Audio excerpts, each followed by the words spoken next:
Hey, welcome back. This week we begin with a 35 nautical mile journey south through Dean Channel. So we just left Eucott Hot Springs. There's a wildfire in the area. Dave just looked up the wildfire report for BC and it says it's out of control and it's gonna go way beyond the boundaries that they think it should. So crazy. It's pretty far away, but it's obviously, affecting this area. There's a low pressure system coming across the Gulf and it's supposed to hit right around exactly where we're trying to go, which is Cape Caution area between Vancouver Island and this coast of BC. Last time I looked, it's supposed to bring like 30 to 40 plus knots of wind, so it's pretty big, kind of a gale.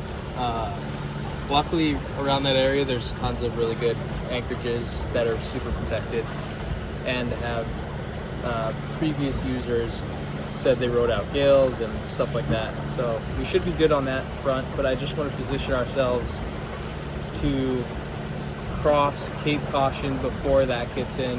It's Friday right now, and so we're looking to get positioned in the spot that you would wait to cross Cape Caution on Sunday. So we're looking to do maybe like 80 miles in 2 days. We're doing like 35, 40 today. Okay. And then the next day, take it similar.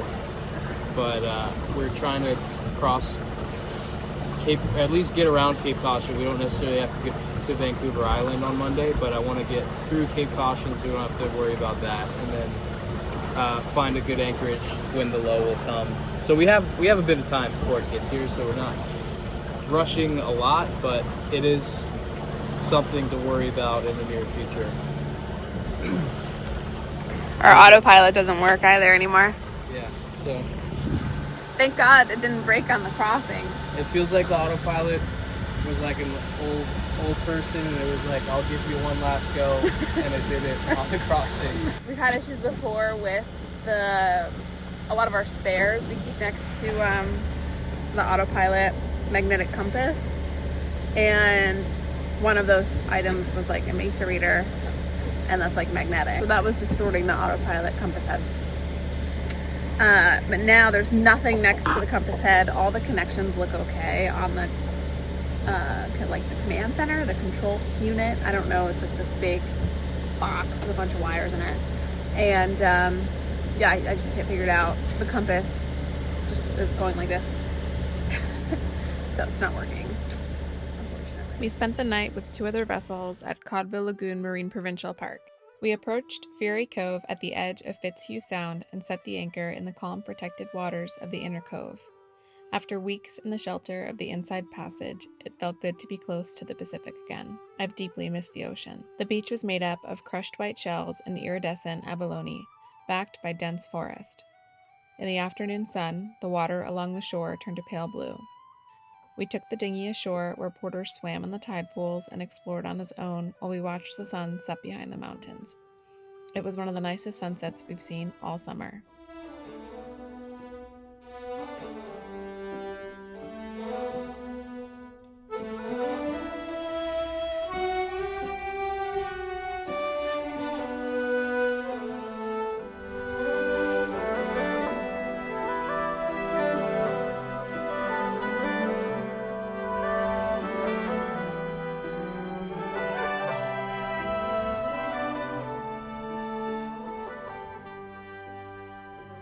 The following morning was more of the same, except we explored the forest, which smelled like earth and trees and mushrooms. We found an abandoned cabin, and Port had the zoomies in the forest. On our quick jump from Fury Cove to Millbrook Cove, we saw humpback whales breach in the distance in Queen Charlotte Sound. We were set up to cross Cape Caution the following day. There's a weather system that may make the Cape rough over the next week or so we decided to round before it hits. We shared the anchorage with Theo on SV Ilios and another motor vessel also planning on making the jump, and spent the night making stovetop pizza. It is 6:30. We are leaving Millbrook Cove, which was a really good anchorage. That's about 10 miles from Cape Caution. Really cool, tucked in. Pretty shallow, which makes anchoring good if it was windy. but it was, as you can see, very glassy.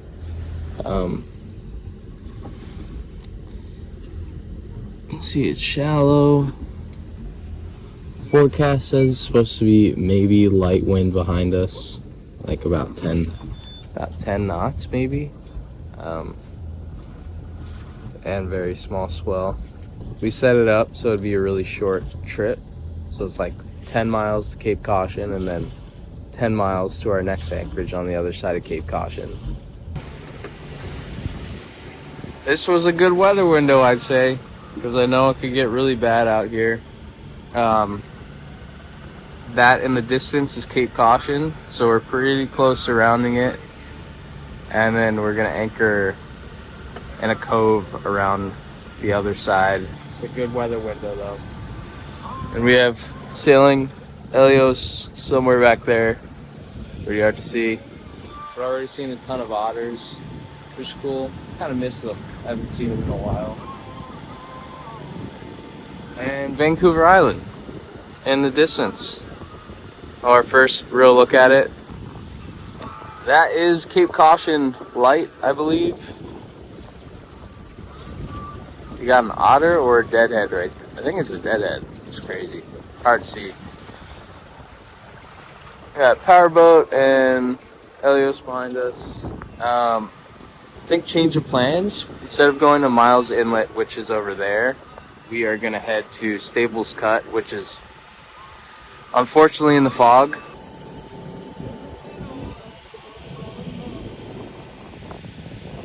It's the feared Cape Caution.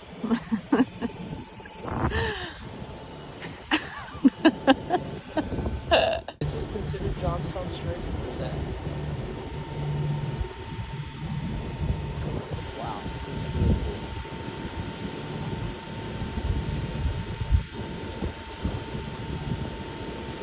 What's the tide?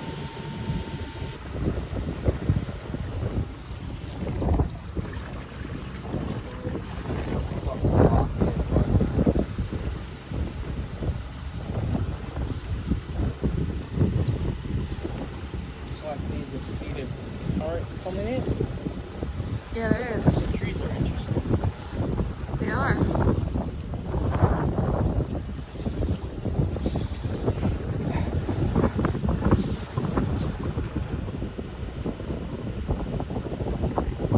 Doing a pretty good job at vlogging, but look at how beautiful this water is. It's completely clear. You can see all the way to the bottom. And it's like 20 something feet. I mean, that's insane. You would never expect that. We're at this anchorage called Staples Cut in a little group of islands called the Walker Group, right in the middle of Queen Charlotte Strait. We made a quick stop at Port McNeill, and with the current behind us, through Johnstone Strait, Port Neville. The current was ripping, and the wind picked up from the system outside of Vancouver Island, so docking was interesting. We moored up with SV Helios on the public dock and had some salmon for dinner. The next day, we left Port Neville around noon and continued down Johnstone Strait. On our way to Thurston Bay, we had one of the most epic moments on the water so far. The sun made for an enjoyable motor, though the air still had a bite. In Nodales Channel, west of Sonora Island, a pod of orcas and Pacific white-sided dolphins surrounded us. It's illegal to get that close in Canada, but they approached us. Luckily, there was no wind or strong current, so we quickly put the engine in idle and waited until they passed. We were nervous, having heard stories about the Iberian orcas, but they came within a boat's length of us and quietly continued on their way. There are northern and southern resident orca pods throughout British Columbia. There are also transient or Biggs orcas. I believe this was a resident pod, although I'm not sure which one. We felt deeply fortunate to serendipitously encounter the world's most intelligent apex predator, and will remember this moment forever. Oh my god!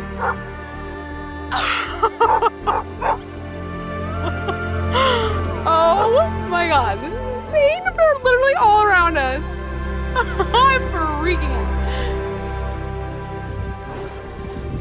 Wow.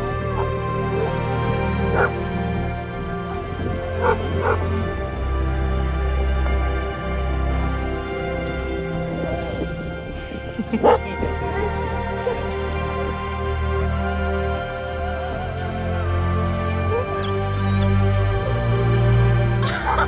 my god.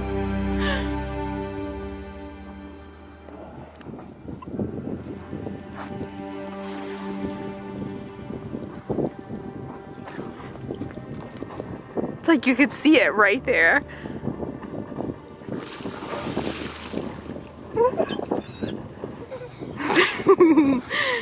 Wow. We continued on to Thurston Bay. The anchorage was shallow and protected, and we shared it with 3 vessels. The following morning, we tried hiking to a lagoon, but the trail was blocked by large fallen trees.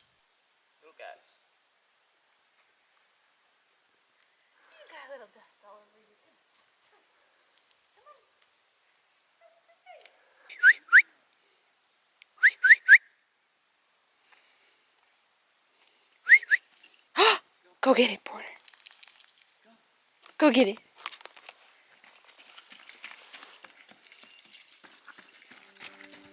Thanks for watching. Join us next week as we visit the Octopus Islands.